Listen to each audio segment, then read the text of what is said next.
तो भगवान को भी ये विश्वास था। जब 14 वर्ष की अवधि समाप्त हो गई तो भगवान जब लंका में थे तो विभीषण ने आकर के कहा कि अब 14 वर्ष की अवधि समाप्त हो गई है, कुछ दिन आप शहर में लंका में चलो, और कोष है, खजाना है, राजधानी है, इन सब को देखो। भगवान ने कहा कि विभीषण, तुम्हारा जो कोष खजाना है वो सब मेरा ही है, मुझको भक्त की समृद्धि हो गई। यदि 14 वर्ष के समय के ऊपर मैं नहीं पहुंचूंगा तो मेरा भाई भरत मुझको जीता हुआ नहीं मिले, इसलिए जल्दी से जल्दी मुझको एक प्रकार से अवध पहुंचाओ, अयोध्या पहुंचाओ। तो ये है समझो कि उस कोटि के प्रेम की एक कसौटी कि प्रेमी आदमी प्रेमास्पद के बिना बहुत काल तक जी नहीं सकता। कहते हैं जैसे भक्त का प्रेम, इसी प्रकार लक्ष्मण जी का प्रेम भी भगवान के वहां कम नहीं था। जब महाराज लक्ष्मण जी को कहते हैं कि तुम घर पर रहो, क्योंकि भरत और शत्रुघ्न ननिहाल गए हुए हैं और हम दोनों चले जाएंगे, तो फिर पिताजी हमारे शोक के दुखित हो जाएंगे। तो माता पिता की सेवा के लिए ये अपना धर्म है, नीति है, इसको ख्याल में रख करके कि तुम्हारे को घर में ही रहना चाहिए। लक्ष्मण कहते प्रभु, धर्म और नीति का उपदेश तो उसको देना चाहिए कि जो संसार के बीच के मां विभूति चाहे और कीर्ति चाहे। मैं तो आपके प्रेम के द्वारा पाला हुआ हूं, तो मुझको आप अलग न कीजिए। यदि आप अलग कर दोगे तो मेरा क्या बस है, क्या उपाय है। जब भगवान का आग्रह देखा कि लक्ष्मण घर पर ही रहे, तो लक्ष्मण जी एक रहस्य की बात कहती, मर्म की बात कहे हो नाथ तुम नीक गुसाई,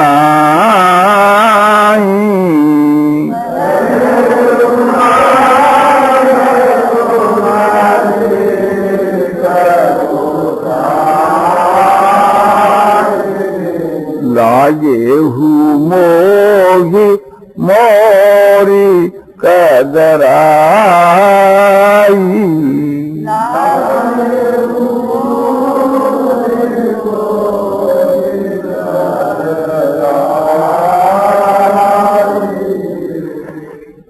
नाथ आप जो बात कही वो नीक माने ठीक बात कही, उचित बात कही। क्या बात कही कि तुम यह घर पर ही रहो, तो ये बात आपने उचित कही, क्योंकि मैं यहां ही रहने के लायक हूं। यदि मेरा आप में प्रेम होता तो आप यहां रहने के लिए कभी नहीं कहते, इसलिए आप उचित बात कही। मैं उसके लिए पात्र नहीं हूं, प्रेम का पात्र नहीं। इस विषय के बीच की मां मेरी कायरता ही मुझको प्रतीत होती है।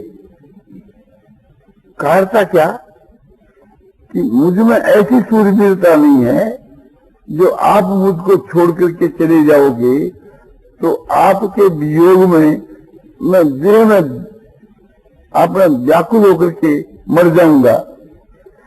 तो इतना मेरा प्रेम नहीं है कि आपके वियोग को मैं बर्दाश्त नहीं कर सकूं, आपके वियोग में मैं प्राण खो बैठूं, ऐसी मुझको वेद नहीं है।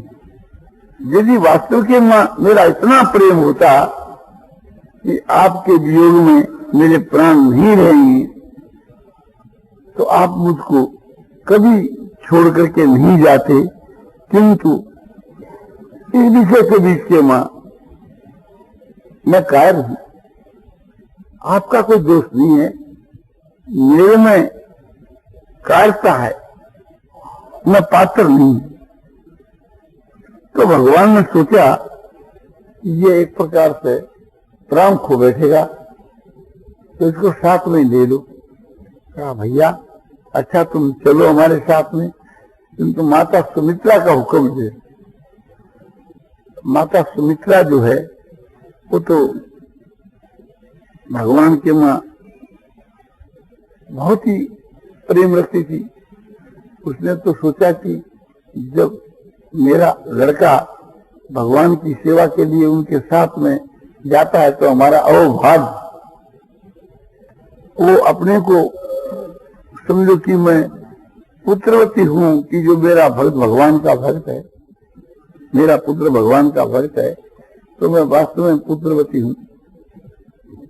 पुत्रवती युवती जग सोई,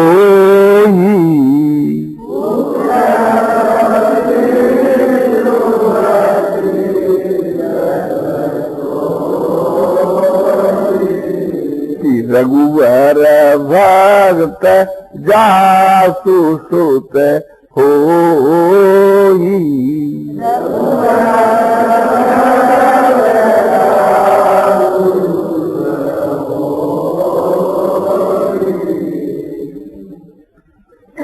वो युवती पुत्रवती है कि जिसका पुत्र रघुवर माने भगवान राम का भक्त हुए।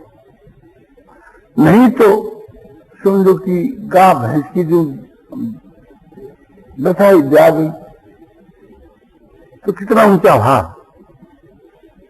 इतना ही नहीं अपने पुत्र को उपदेश देती है, हाँ कि तुम्हारे ही भाग्य राम बन जाही।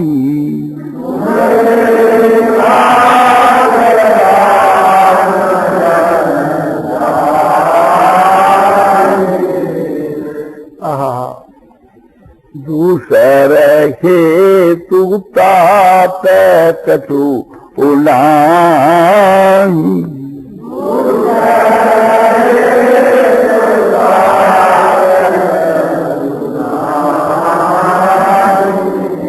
ये तात हे मेरे प्यारे, तुम्हारे ही भाग्य से राम वन में जा रहे, तुम्हारा अवभाग्य है। और राम के वन में जाने का दूसरा कोई कारण नहीं। एक ही जो है या कुबड़ी जो मंत्रा, ये तो एक प्रकार से निमित्त मात्र है, और असली बात तो यह है कि यहाँ सेवा करने वाले बहुत थे और वन में तुम अकेला ही है। जब सीता और राम बन के वहां जा रहे हैं तो बेटा तेरा यहाँ क्या काम है? सीता को तुम मेरे समान समझना चाहिए और राम को दशरथ के समान समझना चाहिए। और उनकी सेवा, सीता और राम की सेवा करना ही मेरा कहना है। मानो सीता राम की तुम सेवा करना, यही तो मेरा उपदेश है, यही मेरा आदेश। कितना सुंदर एक प्रकार से उपदेश दिया, क्योंकि भगवान के मां सुमित्रा का प्रेम था, लक्ष्मण का भगवान राम में प्रेम था, और सीता का तो प्रेम था ही।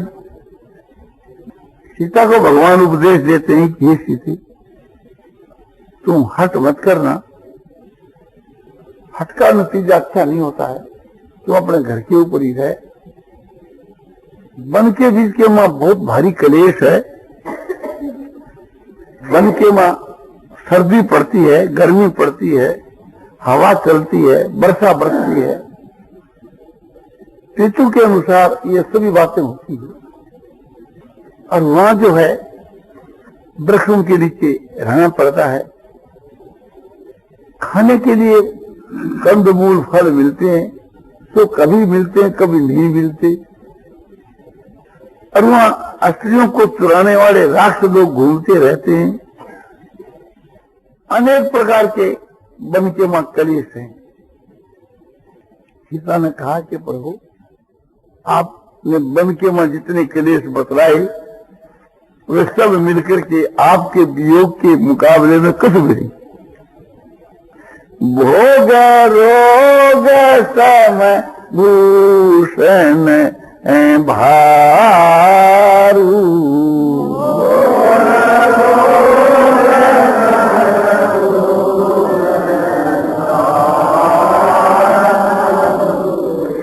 यम यातना सारिस संसारू।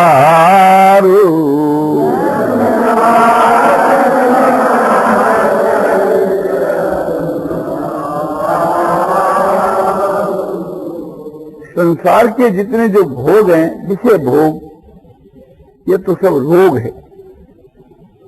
विषय भोगों के भोगने से ही रोग की उत्पत्ति होती है। इसलिए विषय भोग जो है सो रोग ही है। और ये जो गहने हैं आभूषण, ये भार रूप है। और संसार के जो लोग है ये यम के से दूत है, यम यातना है, यमराज की एक यातना। और आप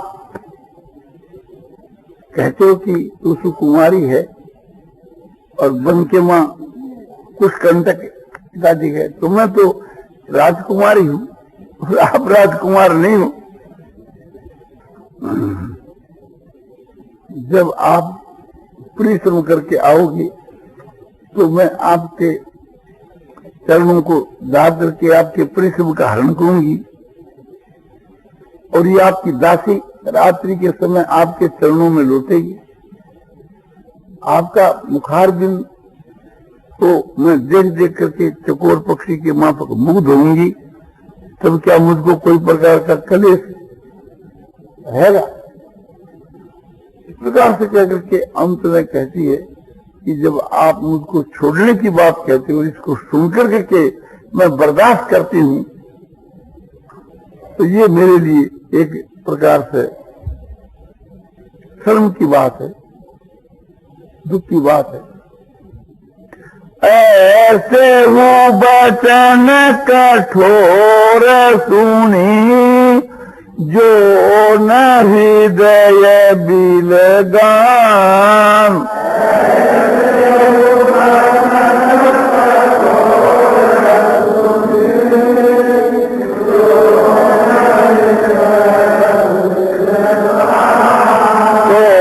प्रभु दिसम वियोग दुख सही पाव प्राण सियावर।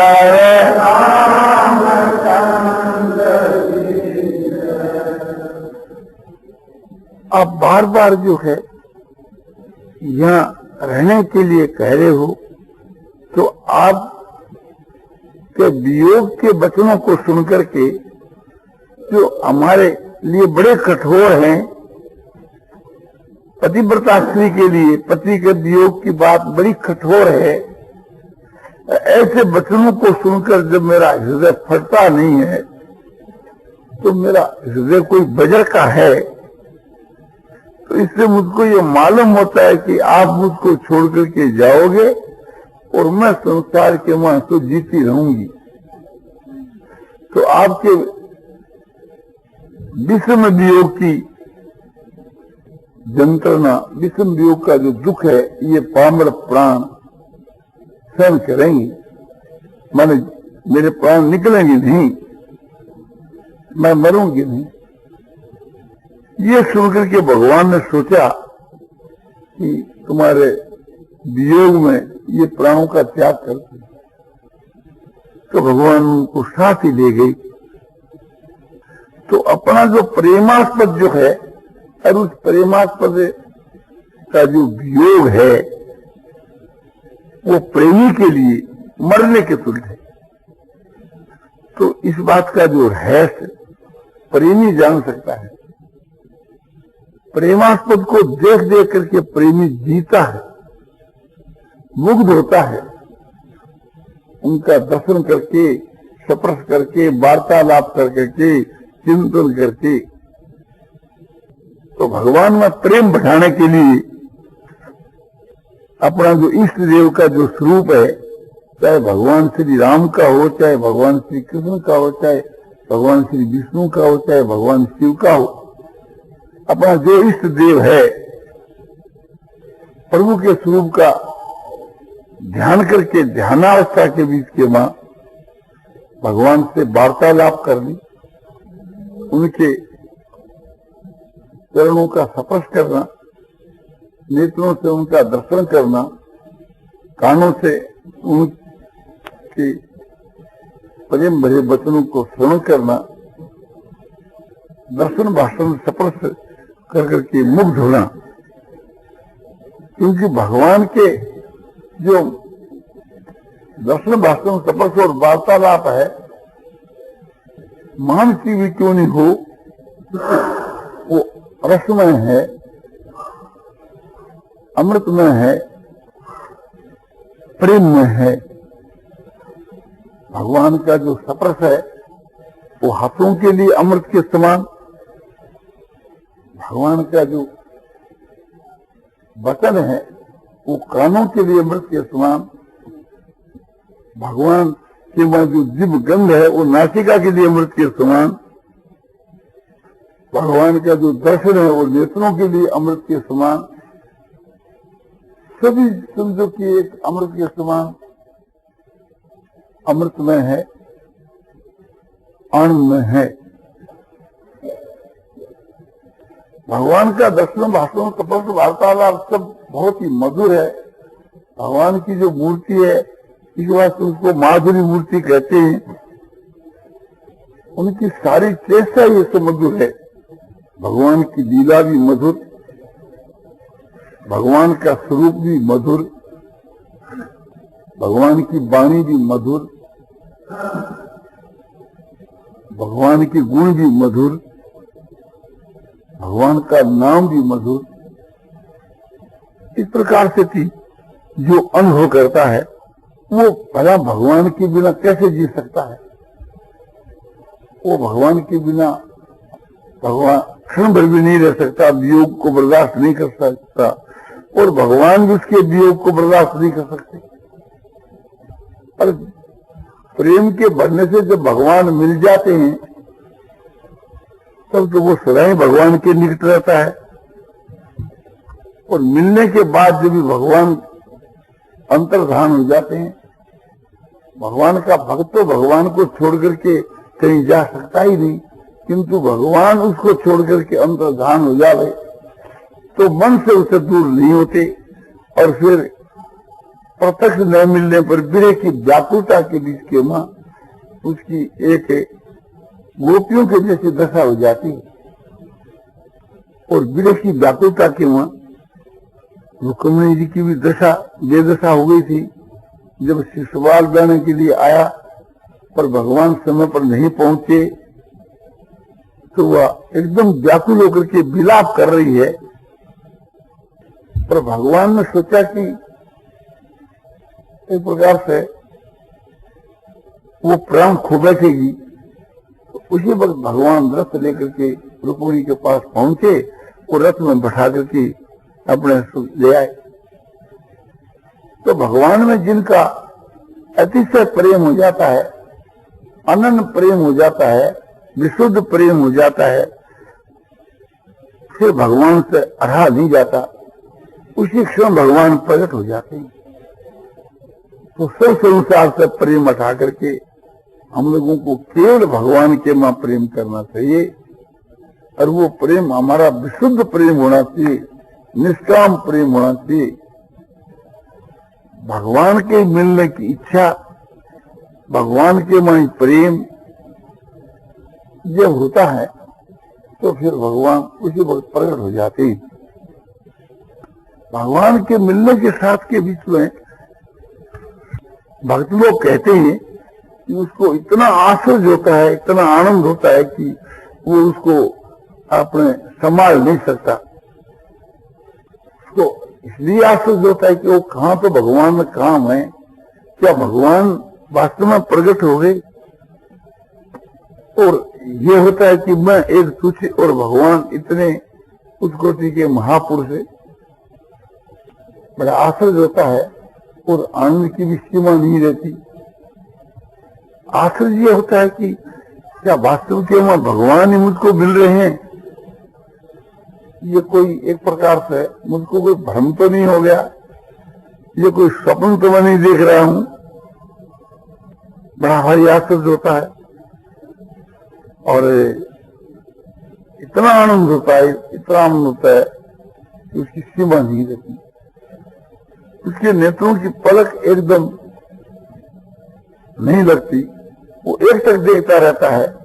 पलक लगे इतने देर भी वो बर्दाश्त नहीं कर सकता और देख देख करके मुग्ध हो जाता है कि उसको भगवान का ही ज्ञान रहता है, अपने आप का भी ज्ञान नहीं रहता।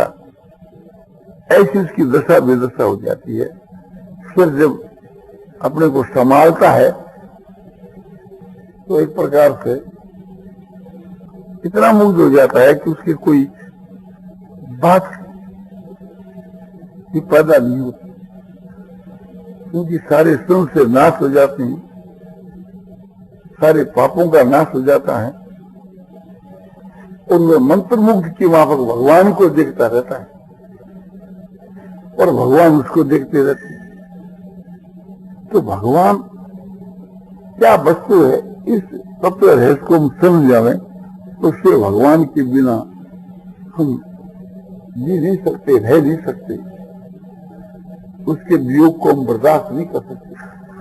हम लोग भगवान के वियोग को बर्दाश्त कर रहे हैं, तभी भगवान हम लोगों को वियोग दे रहे हैं। और जो बर्दाश्त नहीं कर सकता उसको भगवान वियोग कैसे देंगे।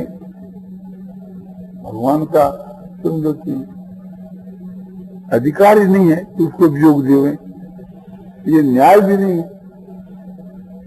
तो भगवान के वियोग को जो सह सकता है उसी को भगवान वियोग देते हैं।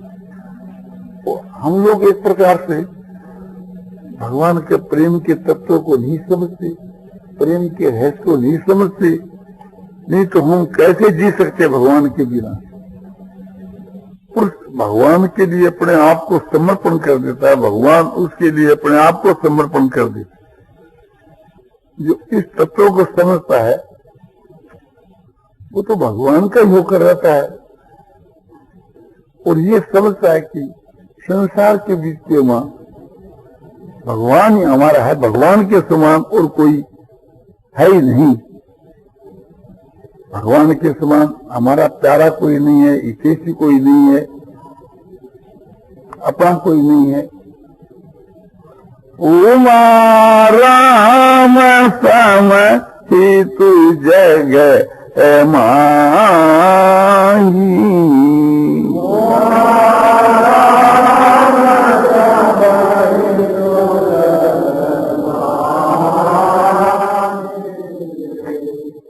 गुरु पीतु मातु बंधु केऊ नाही,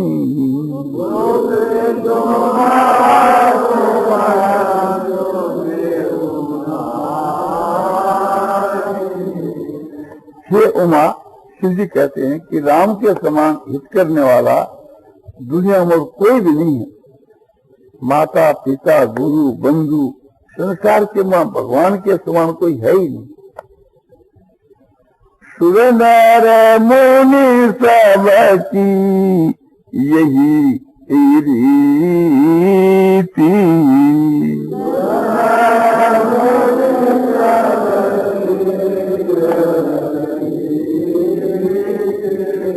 स्वार्थ लाग करही सब प्रीति,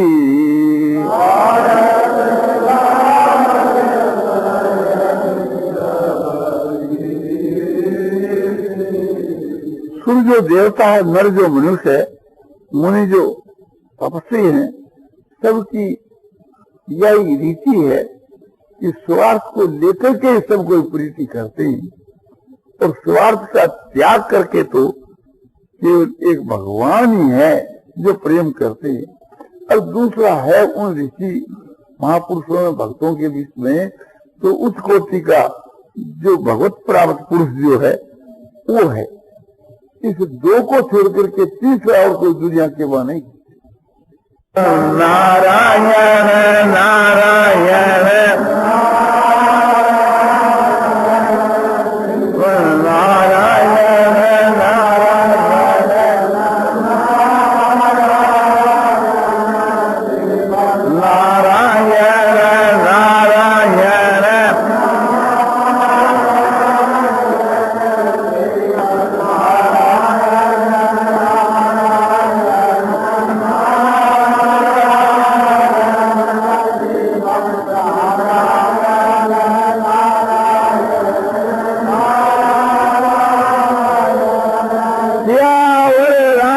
चंद्र की जय, और मुक्त बंसी वाले की जय।